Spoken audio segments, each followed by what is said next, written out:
Comfort does not look dangerous. That is why it wins. It feels safe. It feels earned. It feels reasonable. And slowly, quietly, it ruins everything you could have become. You tell yourself nothing is wrong because nothing hurts right now. Bills are paid. Food is on the table. Life is stable enough. You are not desperate. You are not starving. You are not failing badly. And that is exactly the problem. Comfort numbs urgency. It kills hunger. It convinces you that tomorrow will fix what you refuse to face today. Circumstances are loud, but comfort is silent. Circumstances scream. Comfort whispers. Circumstances push you to react. Comfort teaches you to wait. When life is hard, you move. When life is comfortable, you stall. You stop stretching. You stop risking. You stop demanding more from yourself. You start protecting what you have instead of chasing what you want. Comfort tells you to rest before you earn it. Comfort tells you to slow down when you should push. Comfort tells you that effort can wait. And every time you listen, you trade potential for ease. You blame circumstances because it feels logical. Lack of time, lack of money, lack of support, lack of opportunity. But look closer. Time passes for everyone. Money starts low for most people. Support is rare for those who build something new. Opportunity favors movement, not excuses. Circumstances are external. Comfort is internal. Circumstances challenge you from the outside. Comfort weakens you from the inside. Comfort makes you tolerate things you should change. A job you have outgrown. A routine that keeps you average. A version of yourself that feels familiar but small. It teaches you to accept instead of attack, to adjust instead of advance, to survive instead of dominate. Comfort convinces you that you deserve ease before you deliver results. It flips the order. It says feel good first, work later. But growth has always worked the opposite way. Growth demands discomfort first. Pressure first, effort first. The reward comes after. Comfort reverses that truth and sells you a lie that feels kind but costs you everything. You do not fail because life is unfair. You stagnate because comfort feels fair. Comfort makes excuses sound intelligent. It wraps laziness in logic. It dresses fear as patience. It calls avoidance self-care. It gives overthinking a respectable name. And the longer you stay there, the harder it becomes to recognize that you are the one holding yourself back. Comfort does not stop you suddenly. It slows you down gradually. One skipped workout, one delayed decision, one more day of putting it off. Not enough to alarm you, enough to change your trajectory. Comfort keeps you busy but not effective. You fill your days with safe tasks, easy wins, familiar patterns. You feel productive without producing anything meaningful. You move but not forward. You stay active but not aggressive. Comfort loves motion without progress because it keeps you occupied while nothing changes. The most dangerous thing about comfort is that it feels deserved. You tell yourself you have been through enough. You have worked hard already, you will push later. Later becomes a habit. Later becomes a lifestyle. Later becomes regret. Comfort does not ask for discipline. It asks for permission. Permission to sleep in. Permission to skip the hard thing. Permission to stay the same. And once you give it permission, it keeps asking for more. Circumstances cannot control your standards. Comfort can. Circumstances cannot lower your expectations. Comfort does. Circumstances cannot decide your daily actions. Comfort negotiates them down until effort feels optional and excellence feels extreme. Comfort trains you to avoid resistance. Growth lives in resistance. Strength is built there. Clarity is built there. Confidence is built there, not in ease, not in routine safety. Not in doing what already feels manageable. Comfort keeps you emotionally flat. No highs, no lows, no fire, no urgency. You stop feeling hungry for more because you are never truly uncomfortable enough to change. Pain pushes people forward. Comfort holds them in place. That is why people change only when comfort breaks, when the job is lost, when health is threatened, when reality hits hard enough to remove the cushion. But waiting for life to force you is weakness. Strong people create pressure before life creates consequences. They choose discomfort early so they do not pay for comfort later. Comfort is expensive. It charges interest. It costs you time. It costs you momentum. It costs you belief in yourself. Every day you choose comfort over effort, it becomes harder to trust yourself. You start knowing what you should do but not doing it. That gap erodes self-respect. And once self-respect weakens, confidence collapses. Not because you cannot do more, but because you no longer believe you will. Comfort makes average feel normal. And once average feels normal, excellence feels unnecessary. That is how potential dies quietly. Not from failure, from settling. Circumstances do not want you weak. They do not care. Comfort wants you calm, predictable, manageable. It wants you to stay where you are because change threatens its control. The moment you push yourself, comfort fights back with excuses, with fatigue, with doubt, with reasons that sound responsible. Ignore them. Comfort never built anything worth respecting. It never created strength. It never created leaders. It never created discipline. Everything meaningful comes from pressure you choose, not ease you protect. You do not need better circumstances. You need higher standards. Standards that make comfort unacceptable. Standards that demand effort even when no one is watching. Standards that refuse to negotiate with weakness. The moment you stop blaming circumstances and start attacking comfort, everything changes. Your energy sharpens. Your focus tightens. Your excuses lose power. You stop asking what is easy and start doing what is necessary. Discomfort becomes familiar. Pressure becomes fuel. Action becomes automatic. That is where growth lies. Not in waiting, not in wishing, not in comfort. Get uncomfortable on purpose. Choose effort daily. Break the habit of ease. Do not protect your comfort. Protect your future. Move, push, act. Comfort is the enemy, and it is time to fight back. Excuses do not sound weak. That is why they survive. They sound reasonable. They sound intelligent. They sound mature. And quietly, they erase your future. An excuse is never loud. It does not announce itself as sabotage. It shows up as logic, as timing, as responsibility, as realism. It tells you you are being smart by waiting, careful by holding back, patient by delaying. But every excuse has one hidden function. It protects you from discomfort today while stealing from you tomorrow. Excuses feel good in the moment. They reduce pressure. They calm guilt. They give you relief. But relief is not progress. Relief is the enemy of momentum. Every time you accept an excuse, you choose temporary comfort over long-term growth. That choice seems small. It is not. It compounds. You do not wake up one day and lose your future. You explain it away, one excuse at a time. You say you will start when things settle down.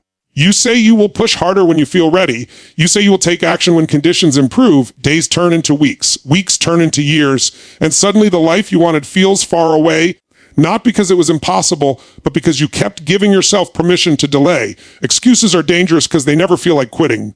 They feel like postponing. They feel harmless. You tell yourself you are still committed, just not right now. But commitment without action is fiction. Intention without execution is self-deception. Excuses train you to negotiate with yourself. And once you start negotiating, discipline loses. Always. The mind is very good at arguing against effort. It will find reasons. It will find justifications. It will find stories that make inaction feel responsible. And if you let it win once, it will demand the same treatment again. Excuses create a pattern. That pattern becomes a habit. That habit becomes a lifestyle. At first, you excuse one missed effort, then two. Then it becomes normal. You stop expecting more from yourself. You lower the bar so you do not have to jump. You adjust your standards to match your behavior instead of adjusting your behavior to match your standards. That is how excuses destroy your future. Not dramatically, quietly, slowly, respectfully. Excuses protect your ego. They give you a way to avoid failure without admitting fear. You do not say you are scared. You say you are waiting. You do not say you lack discipline. You say you are tired. You do not say you avoided the work. You say the timing was not right. And because the excuse sounds mature, you accept it over and over again. But every excuse has a cost. It costs you momentum. It costs you self-trust. Every time you say you will do something and do not, your brain records it. It learns that your words do not matter, that your promises are flexible. That pressure can be escaped with a story. Eventually, you stop believing yourself. That is the real damage, not the missed opportunity, the broken trust with yourself. Once that breaks, motivation becomes harder. Discipline becomes heavier. Action feels unnatural because you cannot do it, but because you have trained yourself not to. Excuses also distort reality. They shift blame outward. Time, people, circumstances, environment. When you blame external factors, you protect your identity. You stay the good person who just had bad conditions. But growth requires ownership, and ownership requires discomfort. Excuses keep responsibility away from you. And without responsibility, there is no power. You cannot change what you refuse to own. Excuses tell you the problem is outside. Growth begins when you accept the problem is inside. Excuses are seductive because they feel honest. You truly feel tired. You truly feel overwhelmed. You truly feel unsure. But feelings are not instructions. They are signals. And excuses turn signals into stop signs. Discipline turns them into noise. The future does not care how valid your excuse was. It only responds to what you did consistently. Results are blind to intention. They only recognize execution. You do not get credit for what you meant to do. You get results from what you actually did. Excuses make average feel justified. They give you reasons to stay where you are while convincing you that you are still trying. That is the most dangerous state, not failure, not struggle. Comfortably explain stagnation. Excuses also grow smarter over time. At first, they are obvious. Later, they become refined. You call it strategy. You call it balance. You call it mental health. And while those things matter, excuses hide inside them when you use them to avoid effort instead of sustain it. There is a difference between rest and avoidance, between patience and procrastination, between recovery and retreat. Excuses blur that line until you forget what effort even feels like. Every excuse you accept today becomes a reason you regret tomorrow. Not because you were incapable, but because you knew better and still chose comfort. Regret is born from justified delay. Excuses steal urgency. They make you believe there is time. Time is the most dangerous assumption. You think you have plenty until you do not. You think tomorrow is guaranteed until it is not. Excuses rely on the illusion of unlimited time. Reality does not. Excuses also isolate you from accountability. When you explain instead of execute, you stay safe from judgment. No one can criticize what you never fully commit to. But safety kills greatness. Pressure reveals strength. Accountability sharpens focus. Excuses keep you hidden. Action exposes you, and exposure is where growth happens. You cannot outthink excuses. You outmove them. The moment you act, excuses lose oxygen. They survive only in stillness. They grow only in delay. Action suffocates them. The hardest part is the first refusal. The first time you say no to the excuse, no to the delay, no to the story, that moment feels heavy because excuses have been protecting you. Removing them feels like standing exposed, but that exposure is freedom. Once you stop explaining yourself, energy returns. Focus returns. Self-respect rebuilds. You feel stronger not because life got easier, but because you stopped lying to yourself. Excuses want understanding. Discipline demands standards. Your future is not destroyed by lack of opportunity. It is destroyed by repeated permission to stay comfortable. Excuses do not ruin lives overnight. They drain them slowly until one day you realize you are far from who you could have been. That realization hurts more than effort ever will. Drop the excuse, drop the explanation, drop the delay. Do not justify, do not negotiate, do not wait. Because every excuse you remove creates space for growth, and every excuse you keep becomes a reason you regret. Decide which one you want to live with. Move now. Motivation is loud. Discipline is quiet. Motivation makes promises. Discipline keeps them. Most people wait to feel ready. They wait to feel inspired. They wait for energy to show up before they move. That waiting is the trap. Motivation is emotional. It rises and falls. It depends on mood, comfort, praise, and circumstances. Discipline does not care how you feel. It does not ask permission. It operates when motivation disappears. Talent gets attention. Discipline gets results. Talent can give you a head start. Discipline decides how far you go. Talent opens doors. Discipline keeps you inside when things get hard. Talent feels exciting. Discipline feels repetitive. And repetition is where growth actually happens. Motivation is easy to love because it feels good, it feels powerful, it feels like fire. But fire burns out. Discipline feels boring, it feels strict, it feels uncomfortable. But discipline stays. When excitement fades, when progress slows, when no one is watching, discipline shows up anyway. That is the difference. Motivation depends on conditions. Discipline creates conditions. On the days you feel confident, motivation works. On the days you feel tired, insecure, frustrated, or distracted, motivation disappears. Life is full of those days. That is why motivation cannot be the foundation. Discipline does not negotiate with emotions. It executes despite them. Discipline is the ability to do what needs to be done when you would rather not do it. That ability changes everything. People admire talent because it looks impressive. They rarely see the discipline behind the scenes, the early mornings, the boring routines, the repeated failures, the lonely consistency. Talent without discipline is potential wasted. Discipline without talent still wins over time. Discipline compounds, motivation fluctuates. One disciplined action today seems small. Repeated daily, it becomes unstoppable. Motivation gives you spikes. Discipline gives you momentum. And momentum is what carries you forward when life applies pressure. Pressure exposes truth. Under pressure, motivation disappears first. Discipline remains. Most people do not fail because they are incapable. They fail because they rely on how they feel. They let emotions decide behavior. When energy is high, they act. When energy drops, they stop. Discipline removes emotion from the decision. It turns action into a standard, not a choice. You do not wake up and decide whether to show discipline. You build it so the decision is already made. Discipline is not intensity, it is consistency. It is showing up again after yesterday. It is repeating the same effort without needing applause. It is doing the basic things exceptionally well for a long time. Motivation wants variety. Discipline thrives on routine. Motivation wants instant results. Discipline understands delay. Motivation wants to feel special. Discipline accepts being ordinary while becoming extraordinary over time. Discipline trains your mind to obey your standards instead of your feelings. That training is uncomfortable at first. The mind resists structure. It resists pressure. It resists limits. But once trained, it becomes powerful. You stop arguing with yourself. You stop negotiating. You act because that is who you are now. That identity shift is everything. Talent does not protect you from excuses. Discipline destroys them. Talent does not protect you from quitting. Discipline prevents it.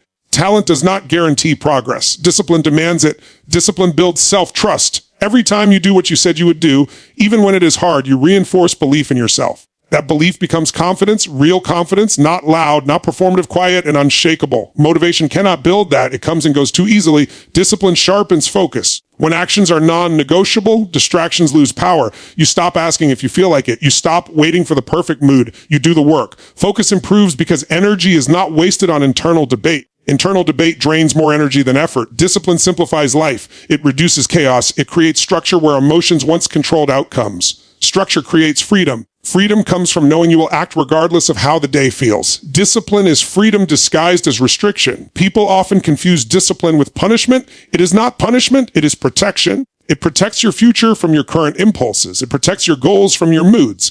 It protects your potential from your comfort. Motivation is a visitor. Discipline is a resident. Motivation may start the journey. Discipline finishes it. When results slow down, motivation fades. When praise stops, motivation fades. When progress feels invisible, motivation fades. Discipline does not need validation. It needs standards. Standards are powerful because they remove debate. You either meet them or you do not. Discipline is living by standards even when no one enforces them. That is where integrity is built. Discipline teaches patience. It teaches you to work without immediate reward. It teaches you to trust the process. It teaches you to separate effort from outcome. That separation keeps you moving when results lag behind work. Motivation ties effort to reward. Discipline separates them. Discipline also strengthens resilience. When hardship hits, disciplined people do not panic. They fall back on routines. They fall back on habits. They continue moving because movement is normal to them. Motivation-based people freeze when conditions change. Discipline adapts. Motivation reacts. Discipline does not mean emotionless. It means emotions do not control action. You can feel tired and still work. You can feel afraid and still move. You can feel uncertain, still execute. That ability is power. Talent never teaches that. Discipline does. Discipline is built in small moments. When you do the thing you promised yourself you would do, when you choose effort over ease, when you hold yourself to a standard without external pressure, those moments accumulate. They change your baseline. Soon, what once felt hard becomes normal. That is growth. Discipline also creates respect from others, yes, but more importantly, from yourself. Self-respect is born when behavior matches intention. Motivation promises alignment. Discipline delivers it. Discipline exposes weaknesses. It forces you to confront where you cut corners, where you lie to yourself, where you rely on excuses. That confrontation is uncomfortable, but discomfort is the price of strength. Avoiding discomfort keeps you fragile. Discipline makes you dependable, not just to others, but to yourself. When you know you will act regardless of mood, anxiety decreases, doubt weakens. Decision-making becomes faster, life becomes clearer. Clarity comes from action, not inspiration. Discipline also outlasts talent. Talent fades, circumstances change, energy levels fluctuate. Discipline adapts and continues. That is why long-term success always belongs to the disciplined. Motivation loves beginnings. Discipline survives the middle. The middle is where most people quit, when novelty wears off, when progress slows, when the work feels repetitive. Discipline carries you through that phase. Without discipline, the middle becomes the end. Discipline is not built overnight. It is built by doing small, hard things repeatedly until they become identity. Identity then sustains behavior without constant effort. You stop forcing discipline. You become disciplined. That shift is permanent. Motivation asks how you feel today. Discipline asks what needs to be done. One changes daily. The other does not. Choose the one that does not change. Stop waiting to feel motivated. Build systems that force action, create routines that remove choice, set standards that demand execution. Do the work when you feel good. Do the work when you feel bad. Do the work when you feel nothing. That is discipline. Talent may impress, motivation may excite, discipline transforms. Rely on what stays, build what lasts, act without needing permission from your emotions. Discipline is the difference between knowing and becoming. Move now. Planning feels productive. Action creates results. That difference decides everything. Most people hide inside planning because it feels safe. It feels intelligent. It feels responsible. You think organize, prepare, research, and refine. You tell yourself you are getting ready. But preparation without execution is just delay wearing a smart mask. It keeps you busy while nothing changes. Planning gives you the illusion of progress. Action gives you proof. The mind loves plans because plans require no risk, no exposure, no failure. You can plan perfectly and still avoid the discomfort of doing. Action removes that protection. Action puts you on the line. Action creates the possibility of failure. That is why the mind resists it. But nothing in life responds to intention. Everything responds to execution. You can plan for years and stay in the same place. One imperfect action can move you forward instantly. Planning organizes the idea. Action tests it against reality. Reality does not care how smart your plan is. It only responds to what you actually do. Planning feels controlled. Action feels uncertain, and uncertainty is where growth lies. Over-planning is not preparation. It is fear management. It is the attempt to eliminate risks before moving. That attempt never succeeds. There will always be unknowns. There will always be variables. Waiting to eliminate uncertainty is another way of choosing comfort. Action clarifies what planning cannot. Once you act, confusion decreases. Feedback appears. Reality sharpens your direction. You see what works and what does not. Planning in isolation creates perfectionism. Action creates progress. You do not need a perfect plan. You need movement. Most breakthroughs happen after action, not before it. Confidence grows after doing the thing, not before. Clarity arrives after effort, not before. Momentum is built through movement, not thought. Planning asks what if. Action answers it. But even action alone is not enough. Random bursts of effort feel powerful, but fade quickly. That is where consistency becomes more important than intensity. Intensity feels heroic. Consistency feels boring. Intensity makes you feel alive for a moment. You go all in. You push hard. You exhaust yourself. You feel proud. Then life interrupts. Energy drops. Motivation fades. And because your effort depended on intensity, everything stops. Consistency does not depend on mood. It depends on standards. One intense day does not change your life. 100 consistent days do. Intensity creates spikes. Consistency creates a baseline shift. Spikes impress. Baselines transform. Consistency is quiet power. It does not announce itself. It does not demand attention. It simply shows up again and again and again. Over time, it becomes unstoppable. Intensity wants fast results. Consistency understands delay. Intensity demands big wins. Consistency accumulates small ones. Intensity burns bright and disappears. Consistency builds slowly and lasts. Consistency trains your identity. When you act consistently, you stop seeing effort as an event. It becomes normal. You no longer need hype. You no longer need emotion. You act because that is what you do now. That identity change is irreversible. Action without consistency creates chaos. Consistency without action creates stagnation. You need both. Action to move forward. Consistency to stay moving. Planning often becomes an excuse to avoid both. You tell yourself you are waiting for the right strategy, but the right strategy emerges through repetition, through trial, through adjustment, through showing up daily. Consistency creates feedback loops. Each action teaches you something. Each repetition sharpens your approach. Planning cannot replace that learning. It only delays it. The world rewards those who execute consistently, not those who think deeply once. Consistency also destroys excuses. When action becomes daily, excuses lose space to grow. You stop negotiating with yourself because the behavior is already decided.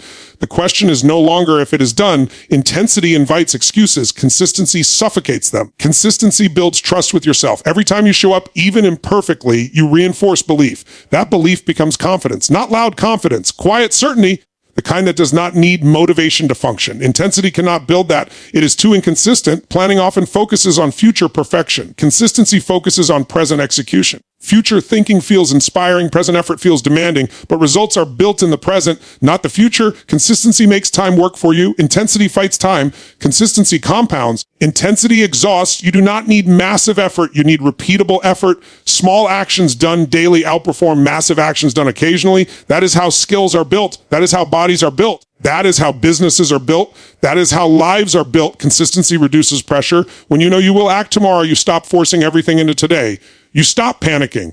You stop rushing.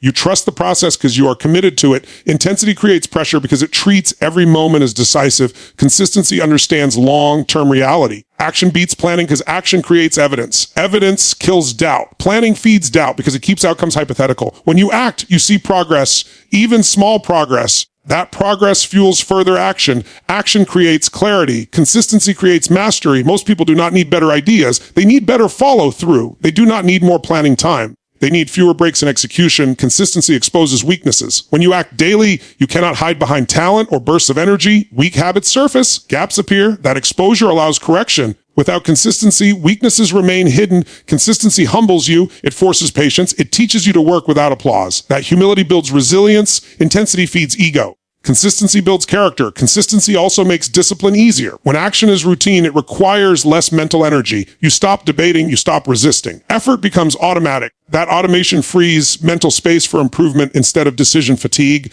Planning keeps everything theoretical. Action makes it real. Consistency makes it permanent. The future does not reward your best day. It rewards your average day repeated over time. Consistency raises that average. One intense effort can impress others. Consistent effort changes you. Consistency outlasts setbacks. When something goes wrong, consistent people adjust and continue. Intense people collapse because their identity is tied to peaks. Consistency creates stability. Stability allows recovery. Action teaches you how to fail productively. You learn faster, you adapt faster. Planning avoids failure. Avoiding failure delays learning. You cannot think your way into progress. You must act your way into it. Consistency also removes fear. Repetition reduces emotional weight. What once felt intimidating becomes routine. Fear shrinks when faced regularly. Planning keeps fear alive by postponing exposure. Action kills fear through familiarity. Consistency keeps it dead. The most powerful people are not the most intense. They are the most reliable. Reliable effort beats dramatic effort every time. Reliability builds trust. With others, with systems, with yourself. Planning may earn respect. Consistency earns results. Action without consistency is noise. Consistency without action is silence. Together, they create momentum. Momentum changes everything. It makes effort easier. It makes progress visible. It makes quitting harder. Momentum is built through consistent action, not planning sessions. You do not need to do more. You need to do it again tomorrow and the day after, and the day after that. Lower the intensity. Raise the frequency. Make action non-negotiable. Make consistency your standard. Do not wait for the perfect plan. Do not wait for the perfect moment. Do not wait for the perfect feeling. Move with what you have. Repeat it daily. Refine as you go. Action beats planning because it creates reality. Consistency beats intensity because it sustains it. Choose the approach that does not depend on mood. Choose the behavior that survives boredom. Choose the standard that forces progress. Act and act again. No one is coming. That truth changes everything. It feels uncomfortable because it removes illusion. The illusion that someone will notice, that someone will step in, that circumstances will shift on their own, that motivation will suddenly appear. That opportunity will knock loudly enough to wake you up. That belief keeps people waiting. Waiting feels harmless. It is not. Waiting is silent surrender. From a young age, you are taught to look outward for permission, for validation, for guidance. For rescue, you are conditioned to believe that progress begins when someone else opens the door. A teacher, a boss, a mentor, a system. But the real world does not work that way. The real world rewards movement, not permission. No one wakes up thinking about your potential. No one carries your urgency. No one feels your regret for you. That responsibility is yours alone. This is not pessimism. It is power. The moment you accept that no one is coming to save you, you stop wasting energy on hope without action. You stop waiting to be chosen. You stop waiting to be understood. You stop waiting for conditions to be perfect. You begin to move. People who stay stuck often believe they are unlucky. They believe they missed a chance. They believe life passed them by. But look closer, most of the time, nothing was taken from them. They simply waited too long for help that was never promised. Help is not guaranteed. Effort is. The world does not reward need. It rewards execution. It does not respond to how badly you want something. It responds to what you repeatedly do. Once you understand that, blame disappears. Complaints lose value. Excuses sound hollow. Responsibility is heavy at first. It feels unfair. It feels lonely, but it is the only place where real control exists. As long as you believe someone else will fix things, you give away your power. The moment you accept that you are responsible, power returns. Responsibility creates clarity. You stop asking why this happened to you and start asking what you will do next.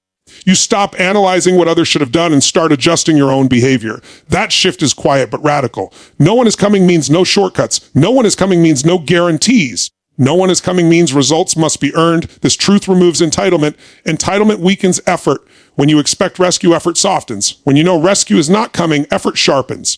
People who achieve long-term success do not rely on being saved. They rely on systems, habits, standards. They build structures that force them to act even when motivation is absent. They prepare for days when no one encourages them, because those days are normal. Loneliness is part of growth. Self-reliance is part of strength. When no one is watching, character is built. When no one is cheering, discipline is revealed. When no one is helping, resourcefulness develops. These qualities cannot be gifted. They must be forged. No one coming does not mean you cannot receive help. It means you cannot depend on it.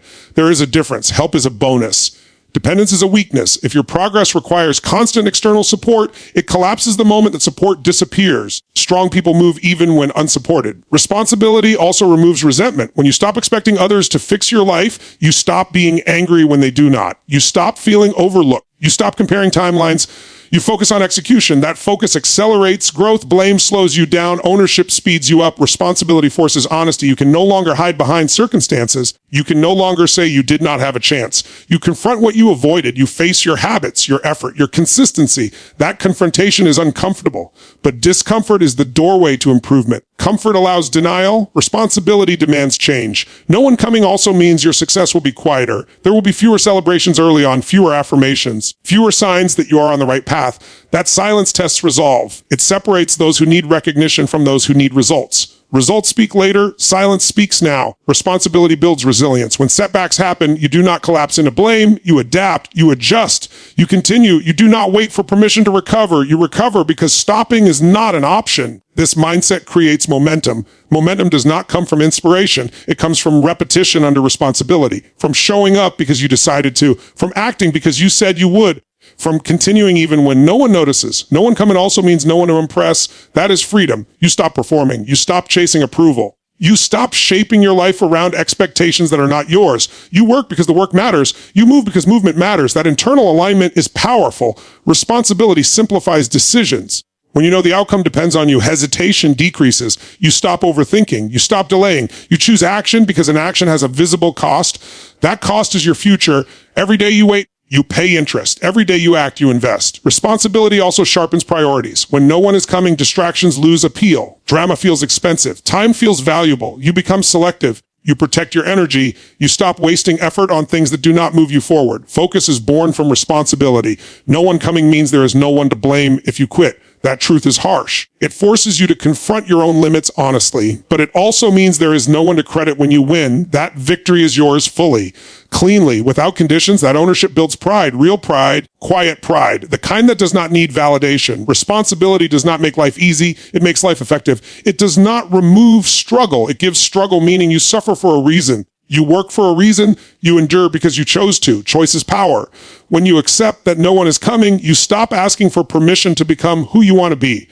You stop waiting to feel ready. You stop waiting for approval. You begin building regardless of fear. Fear does not disappear. It becomes irrelevant. Responsibility teaches you that progress is not dramatic. It is daily. It is repetitive.